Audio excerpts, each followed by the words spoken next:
Hi, welcome back to the channel. It's Mark from Apprentice 1-to-1 and PowerSonic. Today's video is a look at a power bank I've knocked together with stuff I had on the shelf in my unit. It's cost me nothing.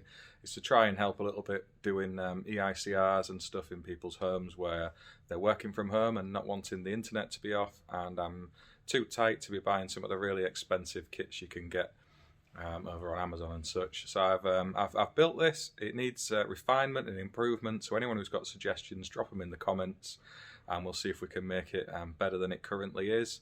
Anyway, I talk about what's actually in there and why it's the way it is in the video, so I won't waffle on too much at the start.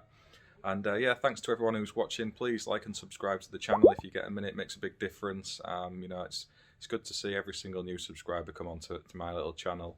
And yeah, thank you to everyone who's done so already. And there's more of the content coming soon out on site, and some more of the videos that apprentices have been asking to see coming soon. But this is just a little, if you like, a little task I set myself, a little hobby to try and put something together, bit of a challenge. And this is what I've come up with. Okay, so here you'll see the power bank I've made, and it's a prototype. I haven't finished it yet. We've not got any safety features on the DC side of things, so it is all just linked together. There's no fuses in there or anything.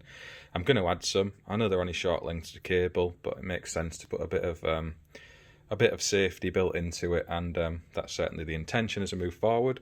It's in a Bosch L box. What did it used to have in it? It used to have the bandsaw in it.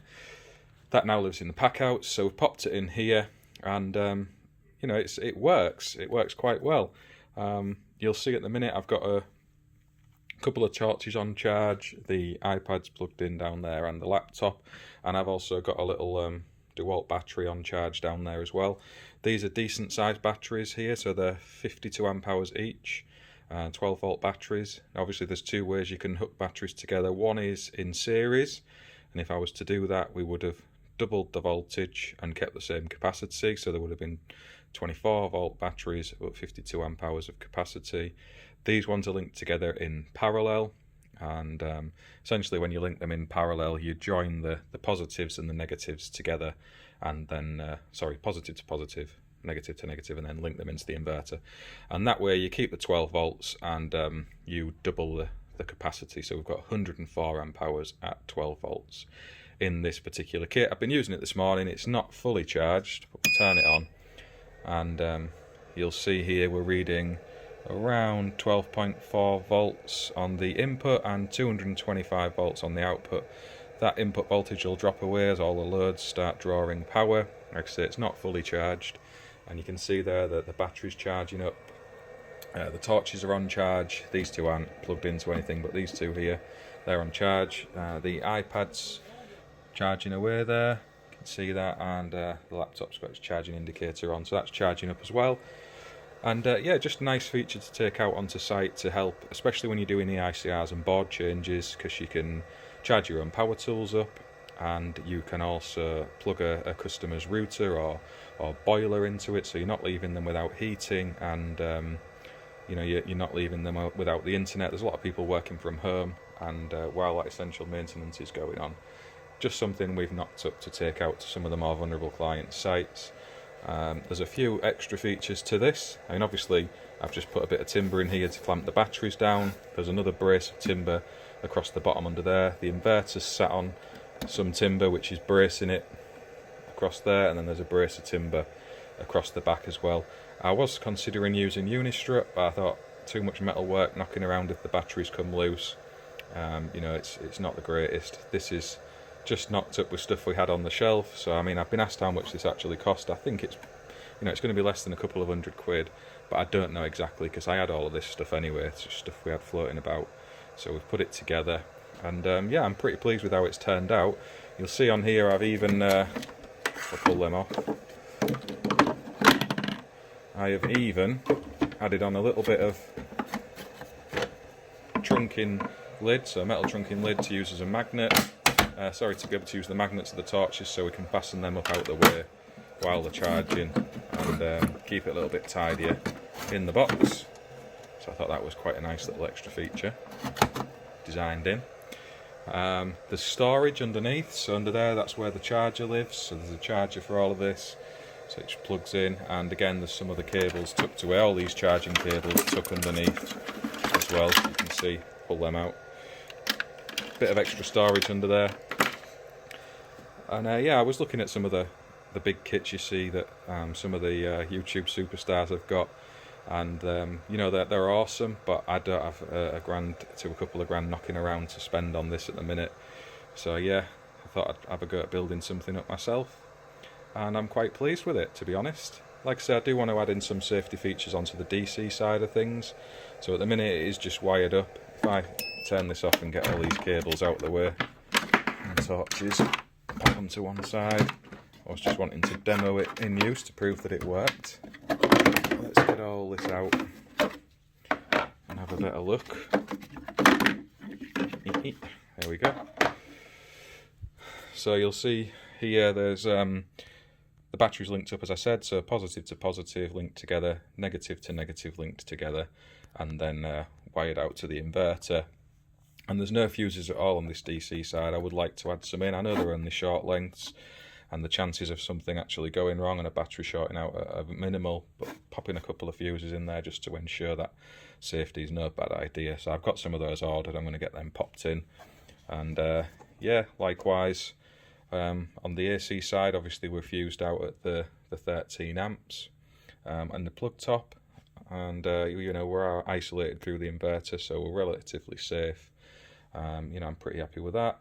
Yeah, other than that, can't really say too much about it. It's got ventilation built into the L box, so we're not going to get any gas into the batteries that's going to cause a problem. There's loads of holes and openings in it anyway. Obviously it would have normally had lithium ion batteries in, so you've got all that kind of stuff built into the box. You can see here where I've bolted through, and it's the Mark 1 power bank.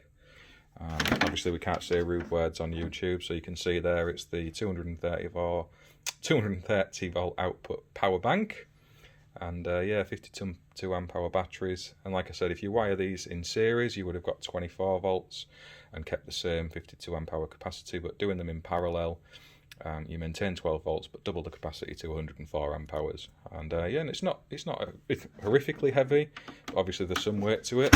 It's in a big old L box that used to have the bandsaw in, so it's a big box. And you fasten that down, I'll show you can pick it up one-handed, but there is some weight in there.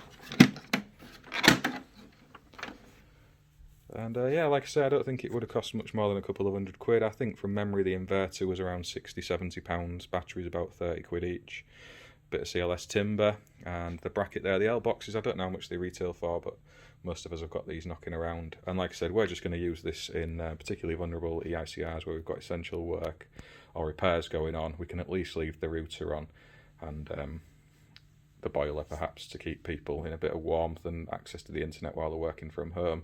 And going forward, if we're to use it, we can obviously charge up power tool batteries, we can charge up laptops and iPads.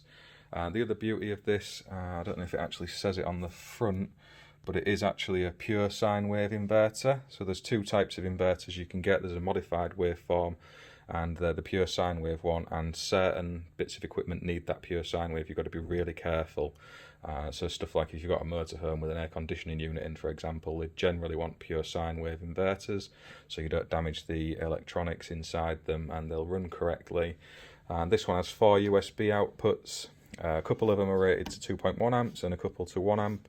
You've got the two 13 amp sockets, and the output range is 200 to 240 volts at 50 hertz.